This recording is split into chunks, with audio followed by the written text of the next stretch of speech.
Hi, My name is I'm Josh Renny MacKay, Durrell, and I'm the this is president of the another What's Wyoming the Point Business podcast. Alliance. And I'd I'm the really like CEO to of welcome Wyoming you Business to Council. the Business from the Basement podcast. Who's going I first? kind of felt like I was interviewing you. I thought I was interviewing you. Should we interview each other? We can see if this works. Let's give it a shot. I have some doubts. But it's worth a try. Let's roll with it. Okay. Let's see what happens. All right. All right, so Renny, I'll go ahead and start the interview since I'm interviewing you, Yeah. clearly. We're doing this alphabetically? That's right. So tell me about the WBA and why it's different from the WBC. Well, thanks, Josh. I'm really glad to be here on your podcast and also on mine. It's a twofer. Yes. We're efficient, if nothing else. That's right. I think this is a great thing to work on, though, because I do get phone calls of people asking me for grants or assistance from the government, which the Business Alliance is not. We are the private sector representative and advocate, the leading voice for business in Wyoming. That's one of the largest things we do is advocate for businesses in Wyoming.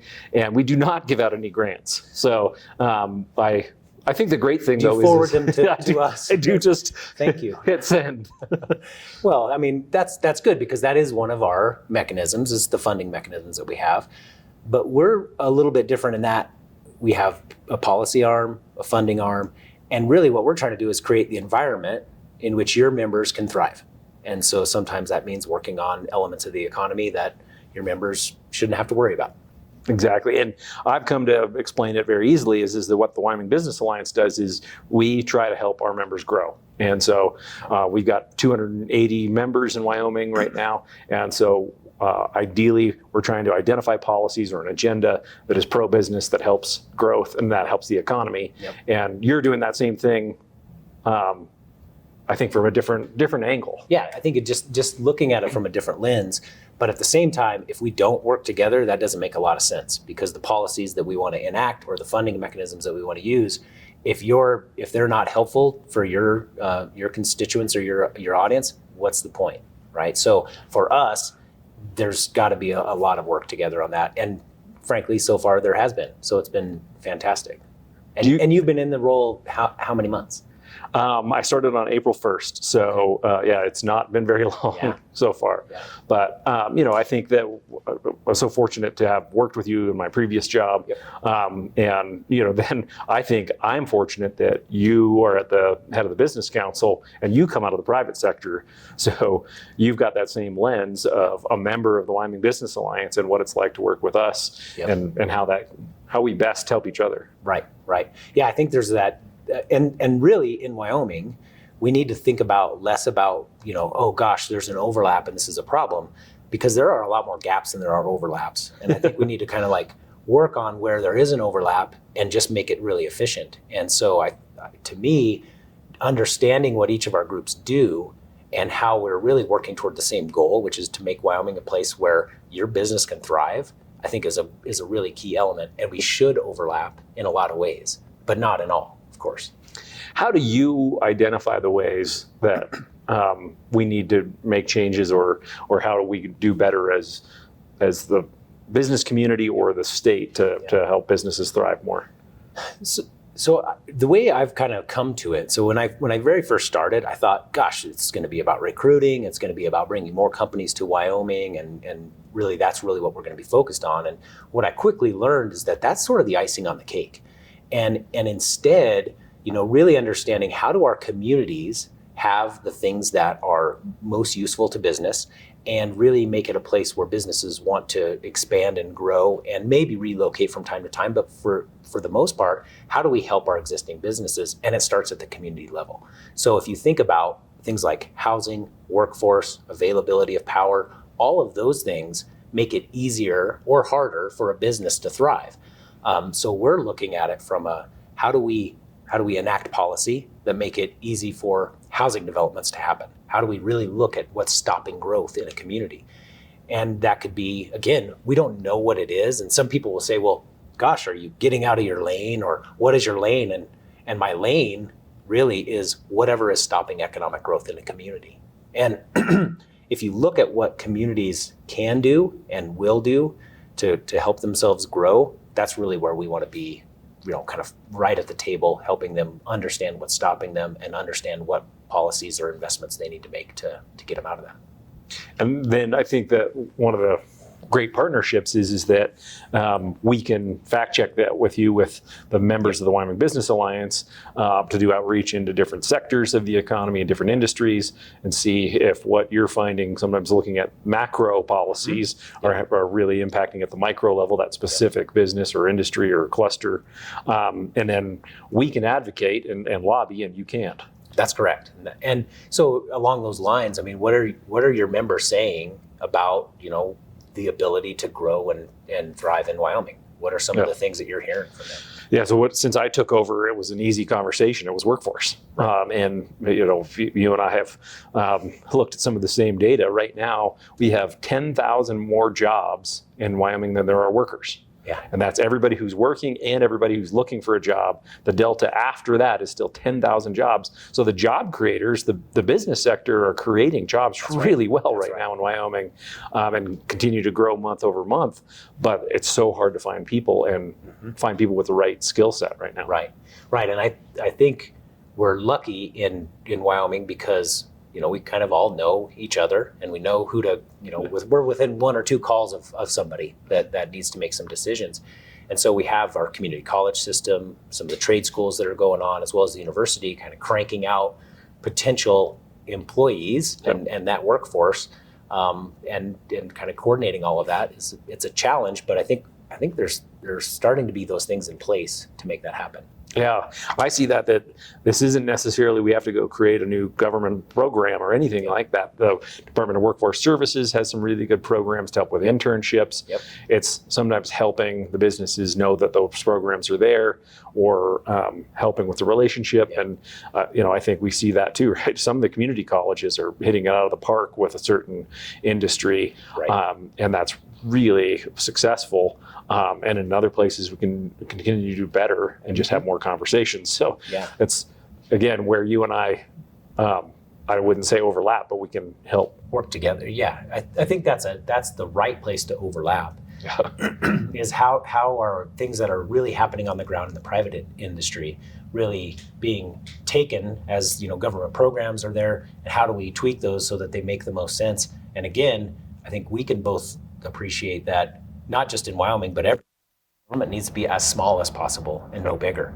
And I think that's an area where you have to have that overlap so you know where that is. Right. Otherwise, you'll have a program that's big and bloated and doing something, and it's not that useful, right? Whereas if we can be really strategic and surgical, and if we don't have that overlap and that conduit of information sharing, there's no way we're going to be able to design a program that hits the mark. And I think that's something that there's a great opportunity here.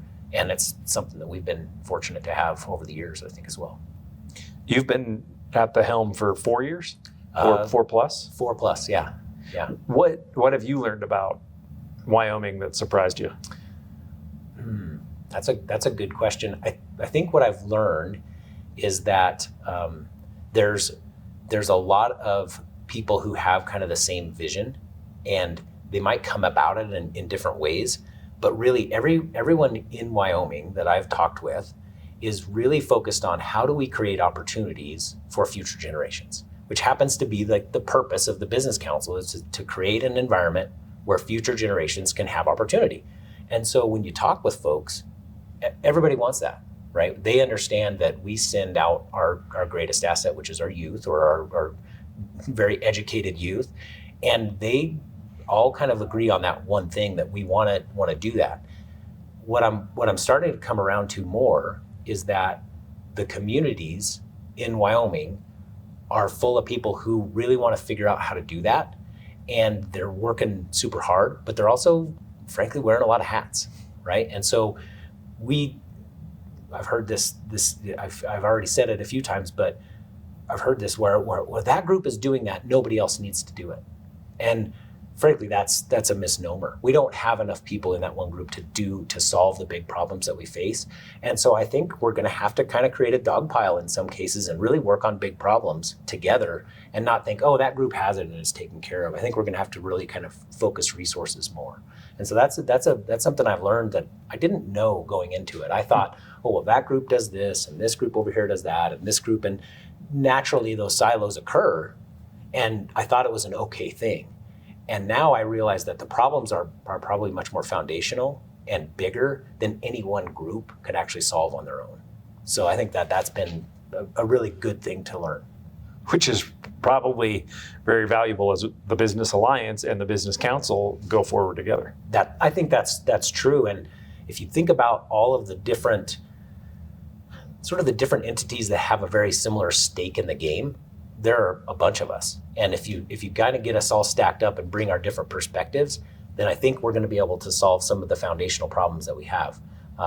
Through some of the work that we've done, and you've been a part of this, in your current capacity, but also previous capacity, we're looking at elements that you might not have thought we should look at. Like, what about childcare? What about transportation? What about workforce? And what about housing? And these are elements that maybe in the past the Business Council wouldn't have touched. But I think we've started to see that the reason we should touch them is because if we're looking at the economy, which is sort of esoteric, and touches all of those things, we're going to have to convene the groups and work together on the problem from different perspectives. And again, I think it's not just about the Business Alliance and the Business Council, but it's also about all of the other groups that really have some expertise in those areas coming forth. And we just recently had a discussion with the folks in healthcare about what they're seeing, and being able to bring those perspectives to the problem, I think is the way we're going to actually solve some of these. I like the story you tell about housing and what you said about housing early on. So you're putting me on the spot a little bit. Yeah. Which is what I like doing too. You like doing it, and I don't mind being here because I'm wrong a lot, and I was wrong in housing, especially. You're right. The idea at first to me was housing was a problem that I should actually make worse. Because if I'm out recruiting companies or making it so that companies can expand, then I should make the housing problem worse, because there'll be more people that are looking for housing, and by putting that pressure on that system, maybe it would break free. But what I've since learned, after saying that in front of a legislative committee, is that what is really stopping growth is housing. So, we kind of have the cart and the horse and chickens and eggs and all of those things that people sort of go, oh, what do? We actually know that housing is stopping growth. And so how do we as a business council or as the economic development agency develop something to help that problem? And actually our programs are suited to help it.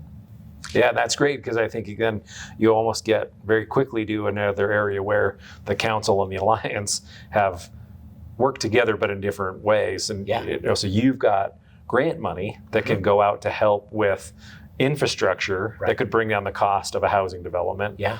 And the Alliance, and I get the honor of serving on the Regulatory Reduction Task Force. Right. So we're looking at what regulations add cost to a housing development. Yeah. And so, together we can chip away at this. Right. And so you've seen that, and I mean, talk a little bit about the members that you have and their understanding of that problem, and what are some of the things that they're thinking about. Because the other part of it is that I think a lot of times we think, oh, well, how is the state going to step in and work on this? But when it comes right down to it, the state can't solve it alone. Private business always steps in and does what's needed to be done, and we maybe hopefully fill in some of the gaps. But talk a little bit about what your members are thinking about when they see these big problems. Well, and I think that it's a dynamic that does exist where the council and the alliance have a lot of value. Is you go talk to a business that's trying to grow right now and having a lot of success, and they are, they've got to meet their commitments for contracts, and they're trying to hire people left and right when things are going well, and they're going well in a lot of sectors right now in Wyoming. And so, a business is in this big growth curve, and they recognize the workforce problem, they recognize the housing problem, they're keeping an eye on the manufacturing tax exemption, some important things, let's say, for in that sector especially, and then you're trying to figure out, okay, well, we know these are challenges, but we don't have the time to go sit down and go pay somebody in Cheyenne to write the law that makes this work better, or to help connect the Business Council and the community college and Department of Workforce Services and UW to spit out the graduates that they need. They just go, we need new mechanical engineers. That's right. And in a lot of areas around the state, the private business folks, the people that are your members, are coming up with their own solutions. I was talking with somebody who's talking about housing for their students, and they were like, well, we're gonna tackle this. We're gonna take care of it, because they saw it as a binding constraint to their business. And I was thinking to myself, on a macro level, that's what we need communities to do, is say, this is a binding constraint to our growth. We got to tackle it. What do we need? And that's where I think, again, our organizations working closely, but also people being willing to say, hey, we think this is a problem. What analysis can be done? What are some of the things that others are doing, or would those work here? And us being willing to try those. Yeah, and I think that that's especially important, as you said, is that often the market can solve this. Is if a business knows that they can grow, they're going to either move and leave Wyoming, or they're going to fix it. And often they can fix it on their own. But there are other situations where there is a role of government. Well, let's take a look at our regulations. Can we make it easier for you to do business and stay here? What graduates are we kicking out of the university? Do they have the right degrees? And somebody just making sure that the conversations are happening then enables, I think, the market to work better. Yeah. One of the things that I think, here's a shift. So as you mentioned, I came from the private side of the world, and I worked in private business for most of my career up until this role. And I never really, I guess I've always worked in entrepreneurial companies where if there was a problem, you'd figure out how to solve it. And sometimes you'd screw it up, and you'd just come back the next day and you'd work on a new solution. And what I liked about that is that we solved problems quicker. We kind of like threw pride out the window and said, we're going to solve the problem, not worry about whose idea it was. And I sometimes have had people sort of say, well, now you're in the government, you got to be careful, because you don't want to goof it up. You don't want to make a mistake. And I think to myself, well, that's like not how problems get solved, of trying to be perfect. And so that, again, I think the combination of working with the private entities that are members of yours, and helping introduce those folks to the folks that are in government, who are creating policy or pushing policy or programs, and sort of having that culture piece come over is just as important as the, hey, we need this one thing to do that. And so I see that starting to happen a little bit, I hope, where people are like, we know we're not going to be perfect, and we know we're going to have to iterate. So how do we do that more easily? And again, private business has been doing that for a long, long time. Right? Like, they listen to their customers, they change process, they do things that are right. And I think what I'm excited about is the opportunity for government agencies to be able to do that, to stand up and go, we have this program that's been running for a long, long time, and it doesn't work. And we're going to have to change course on this program, or it's never going to do what it needs to do. And so I think there's an opportunity there as well. So like a cultural piece, not just the information. When I talk to entrepreneurs, they say that all the time. It's just government can't operate at the speed of an entrepreneur, because you can't wait around for a grant or the cycle of a change in law. You can help give ideas, I think, that can change culture. But I think that's a great point. And it's certainly, then I think the other factor for us is what can transfer from the business community to government is that ability to support risk taking, right? Let's try a few things. And you and I could probably go down this rabbit trail a little bit when I think we should, is that for Wyoming's economy to grow, there isn't a clear path for us. As the economists have looked at it, it's not like there's a playbook out there that we can just go borrow. That's right. There aren't best practices where it's like, oh, well, you should take this from over here, and you should take this from over here, and you take this from over here, and all of a sudden it's all taken care of. Yeah, our economy explodes. It explodes and does a great thing. And I think that's a hard thing for people to understand, is that the economy is so complex, that there are so many factors working on it, that you've got to really kind of make small changes in each of those, and then understand that, okay, we've made these small changes. What effect did it have?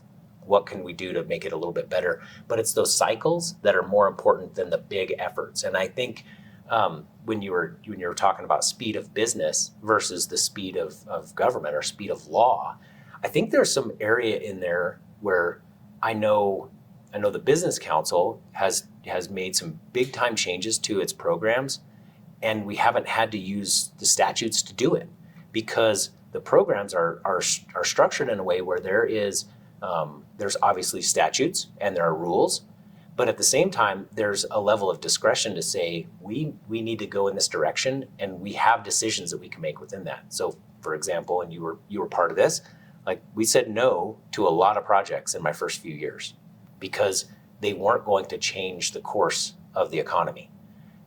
They met certain levels of basic criteria, but we still had that discretion to say no. And I sometimes wonder, are there ways to integrate that discretion into a government agency? Especially like ours, it's probably easier, but is there a way to integrate that discretion so that you can make changes faster or at the speed of business? And I think that's an area where I think we can learn from the business world.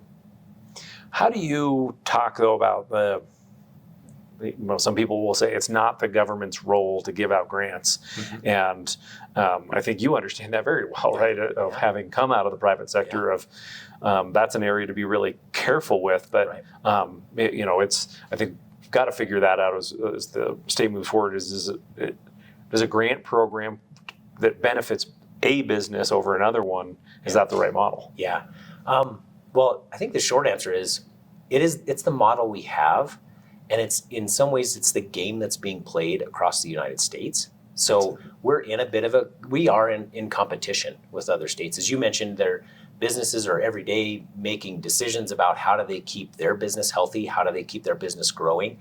And sometimes when they butt up against a problem in a state, the state's going to have to be able to respond or whatever. And they're also being enticed by others to leave. And so we're in a game where incentives are part of the game. So I sort of joke around that if you were thinking about it like football, the incentives are sort of like the forward pass. It's like back in the day, before the forward pass, everybody handed the ball off and ran the ball. Okay, and that's all you did. And then some team or state started making passes or handing out incentives. And you could decide, we don't want to play that game. But chances are pretty good nowadays, if you want to win the Super Bowl, you're probably going to have a pass attack. You're going to have to throw the ball once in a while, right? And so when the game changes like that, you have to be able to play it. At the same time, I do think that again, government should have a very limited role. I think that the businesses that we want in the state shouldn't need great incentives. We should do the right incentives at the right time. And what we've tried to do is make it less about, some states will basically say, we'll write you a check, and then hand you a check for $1 million or whatever that number is. And actually to a company. To a company directly. Yeah. We can't do that, and we don't really want to. Under the Constitution. It's minor details. That's a real thing. Uh-huh. But also, we don't have the same fiscal system that those states have. So we're not comparing apples to apples. Those states will take that money back in the future, right? Like right. There's a reason that they're able to write those checks, and it's taxes. And we don't have that same fiscal system. There's that. On the other side of it is the work that we really do is for a community. So when we help a business, we're actually helping a community, because the community develops an asset. A community builds the building that somebody occupies and then pays them a lease rate.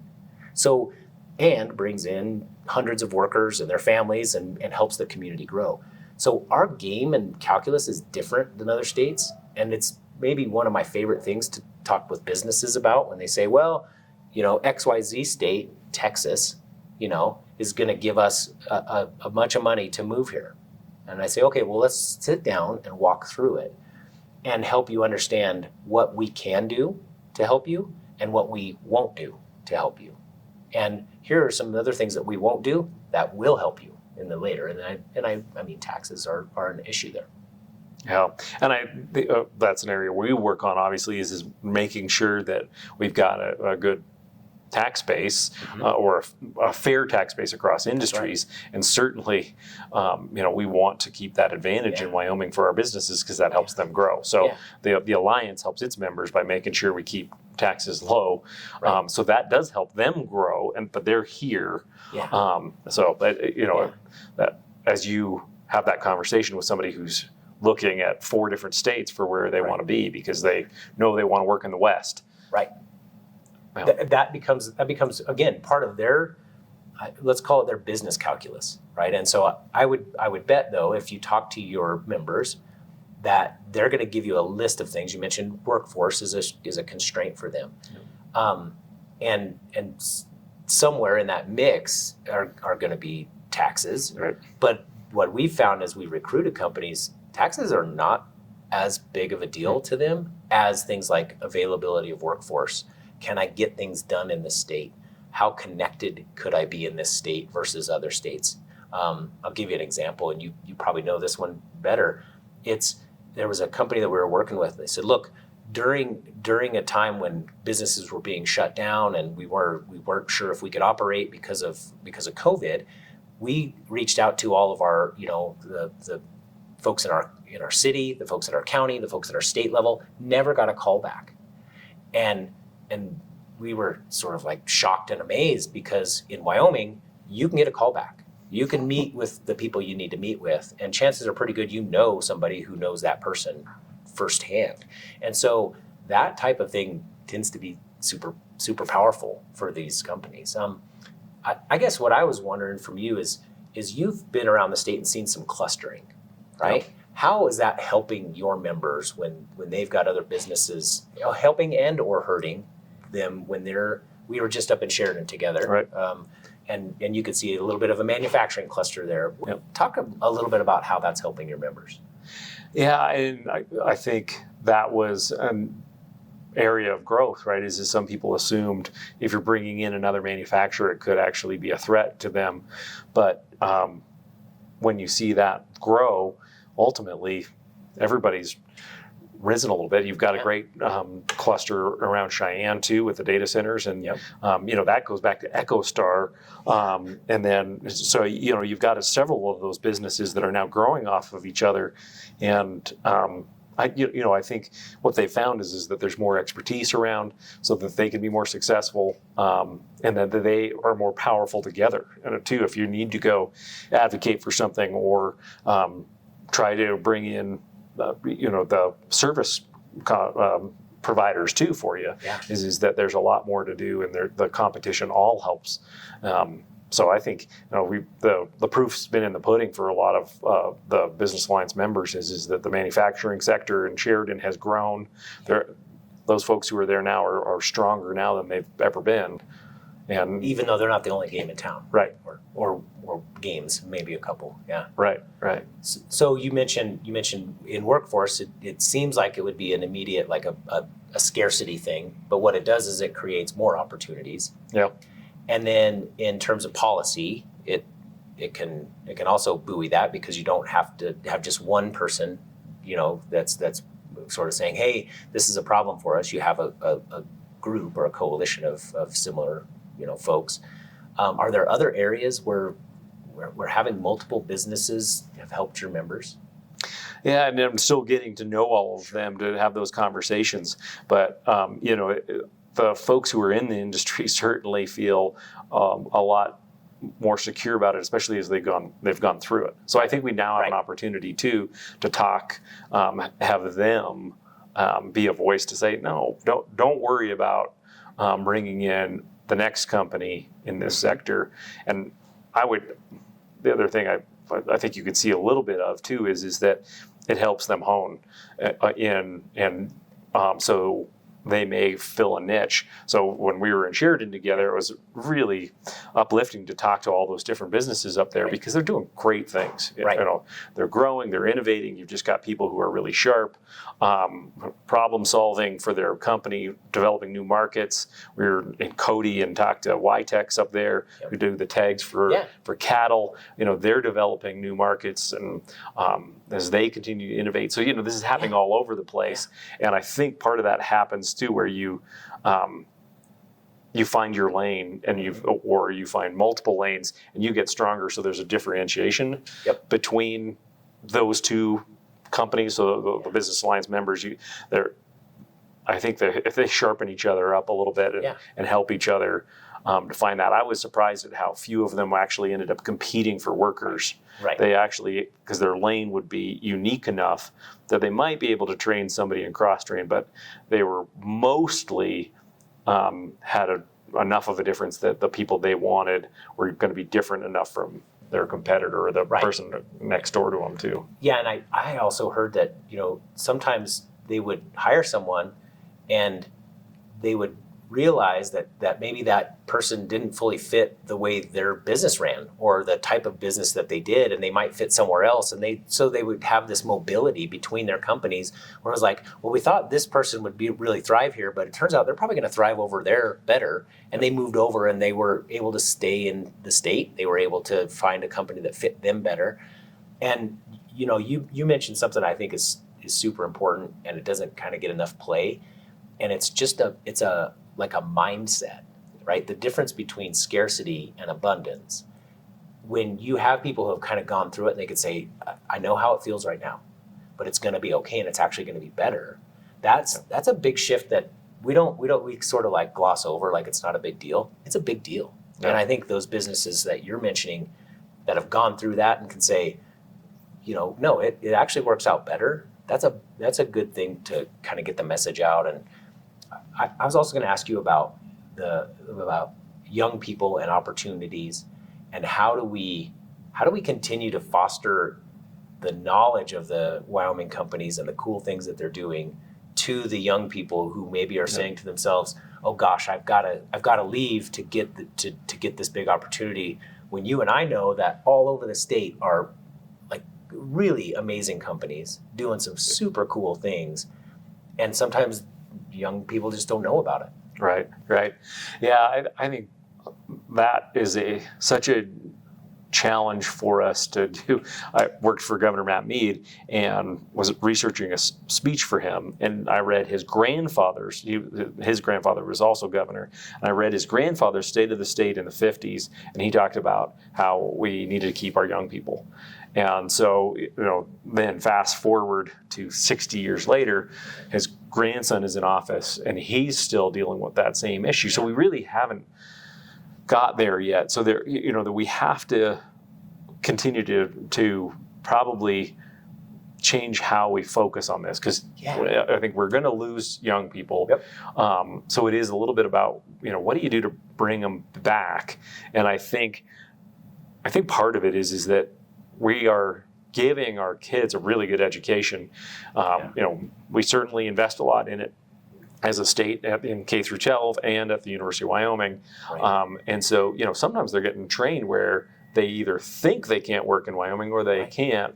And we're not talking enough about how to build a business here or to come back and kind of build up those clusters. So you say, hey, listen, there's could be a really good creative economy around marketing in Sheridan. There's some great stuff going in Jackson. Go there and build a business and learn from some of the other people who are there. So, I think that it's a hard one to get at because it's such an old problem. Yeah. But I think that this the time's right, because the workforce demand is going to create a ton of opportunity. Yeah, because there's opportunity, and probably because we're in the middle of it, I feel like we're at a really good spot to try some things. And again, like not just sort of say, oh, it's a chicken and egg problem. So what do you do? It's like, no, there's a chicken and egg problem. Let's invest in the chicken, or let's invest in the egg and see what happens, or let's create policies that crack that thing open. And I think that that's where we are. We actually are at a spot where we can try some things because we know what the results have been, right? Yeah. And the other part, and this is something that I think you know pretty well, we're actually at the most diverse time. like our economy is more diverse than it's been in the past. And we're starting to see these pockets go. And I'm just kind of wondering when the tipping point is going to happen. As you're able to talk to a lot of your businesses, are they feeling that same like optimism about a tipping point? Or are they feeling that that there's going to be some momentum that is self-sustaining around clusters or around that? Or are they thinking about that? Yeah, and certainly you've got plenty of members who are in oil and gas and mining, and I think that they do feel the challenges of the markets right now, of policies that don't seem favorable to them, and I think that there is going to be that challenge of saying how do we expand the economy and do this in a way that doesn't, that we're not turning our back on any industry. Right. So I've been thinking about this in the energy field. You look at national energy demand, and it's on a pretty steep climb. So I think Wyoming's opportunities are there, and so it's a space I think that we're going to have to. Continue that conversation. You were saying abundance, right? Is that this is about new opportunities, and I just got to hear Jonah Energy talk about what they're doing in the natural gas space, and they're making some big changes in what their company does, and they see the opportunity for more market share right now. We're seeing an opportunity in nuclear energy, so that's going to expand mining in Wyoming. If CCUS could come forward to do the carbon capture for coal-fired power plants, we could help the coal industry more. So, sorry, that was a pretty big divergence from where you originally started, but I think. But what you're talking about is super important, because the things that we do in our economy ride on those things, and we should stop saying or. It's not an or, and we should stop thinking or. We should say and, because those are the things that are propelling us into the future. They're not going to go away. There are policies that make those headwinds harder, but I think that at the core, we're still going to be able to push those forward and have these other things that can provide a little bit of stability and resilience at a community level. The state things are going to fluctuate, and I know that they're linked. But I can remember being a kid and I didn't know what the state was doing, but I knew whether my dad's coal mining company was doing well or not. I knew that my friends had dads who worked in other industries, right? You could see that at the community level. And I think we need to think of it as and not an or. Yeah. And of course that the broader we get, the wider we get, it makes it easier for those industries to not feel like they have to pay all the bills too. That's right. And I think that's a really the same sort of responsibility that they've taken on for a long, long time is now going to be shared by others. And I mean, that's a heavy load when you are the main employer in a community.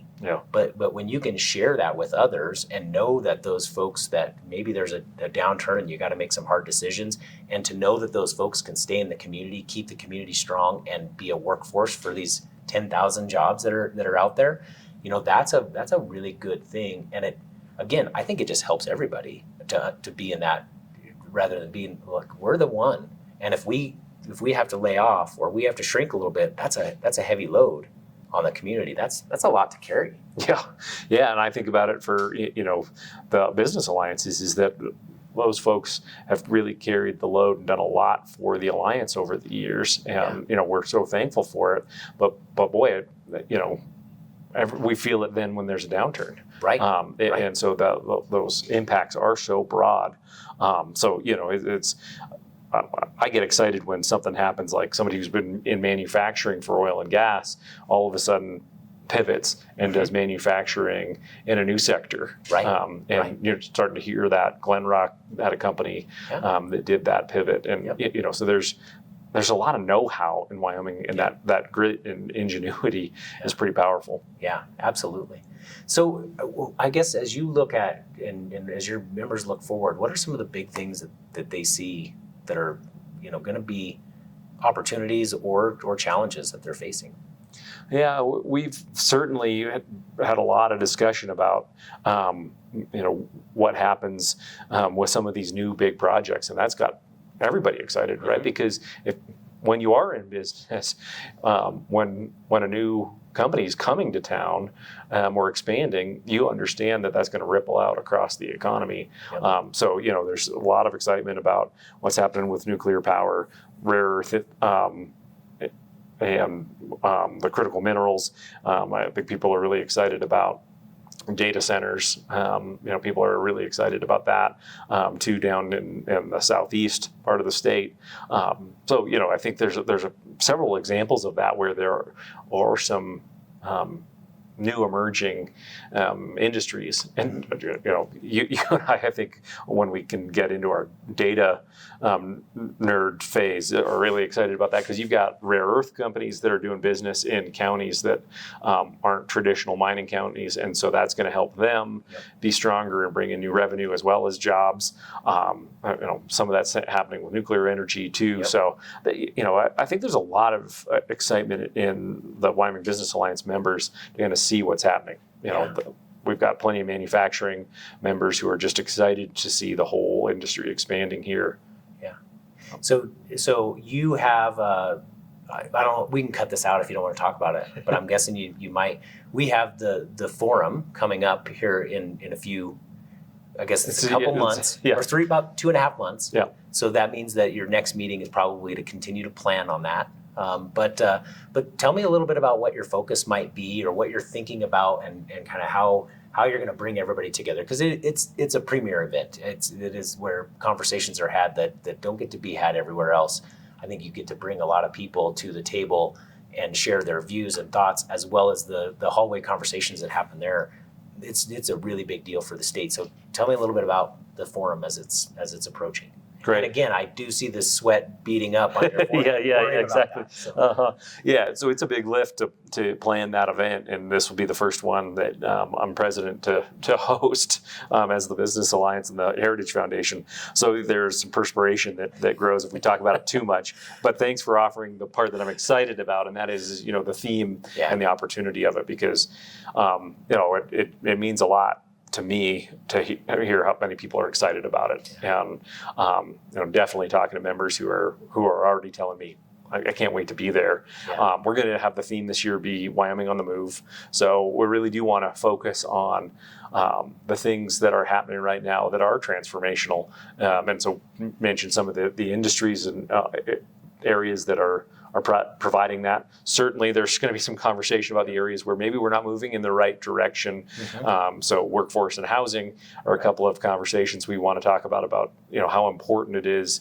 that we do get some momentum going with policy and with investment in trying to help the private sector bring down costs, because that's really what solves housing, for instance. So that's the theme and what's got everybody excited, and we'll be at the University of Wyoming for that event on November 12th through the 14th, and really appreciate the Business Council being a great partner and sponsor on that. So look forward to just being there with everyone, because I think it's also that opportunity to check in with a lot of people quickly to find out what direction are we going, where do we, what's slowing down the growth of businesses in Wyoming. Right. Yeah, absolutely. Yeah, it's definitely the event to be at, and to hear what people are saying, and to maybe throw out some ideas that somebody else can take and run with. And I think that's a great thing to do, is to be able to catalyze all of that for the year as we move into things like the legislative session and all of the things that are going to be happening over the next year.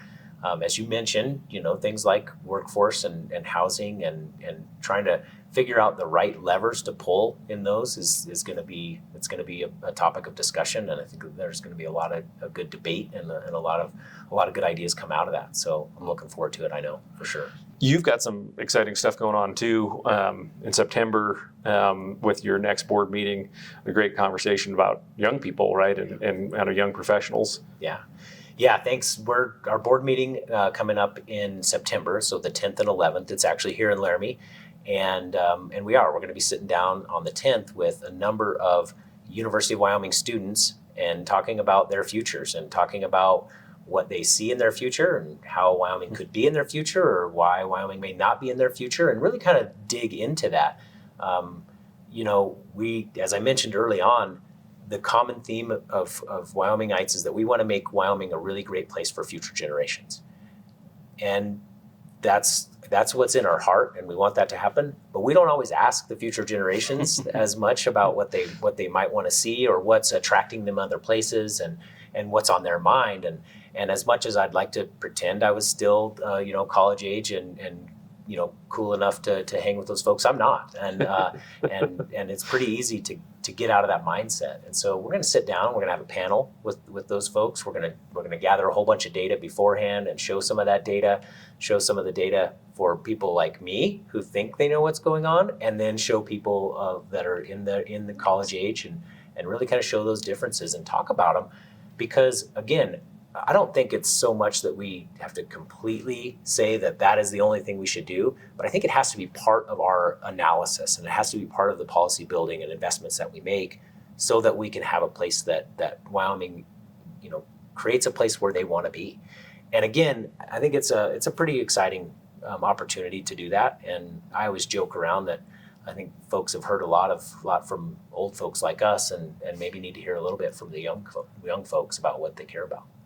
I'm really glad you're hosting that conversation, because I do think we need to go to the source on that one. Yeah. Because what did we hear? 50%, right around 50% of UW grads leave the state.